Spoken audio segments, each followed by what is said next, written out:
how to buy the spore.fun token.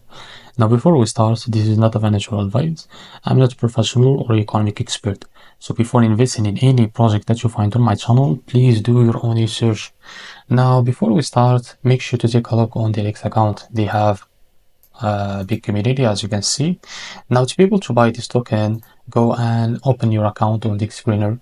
If you don't have an account, just go and create one. Now, after you open the page of this token on the screener, now just copy the token address. It's under the Solana network, so we'll use the Phantom wallet.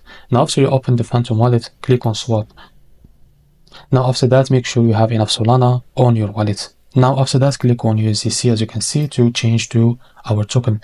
Now, paste the token address, as you can see. This is our token. Click on it. Now, after that, enter how much you want to buy. So, as you can see, this is how much you will receive. Now, from the provider, make sure to select one of these, for example, Jupiter.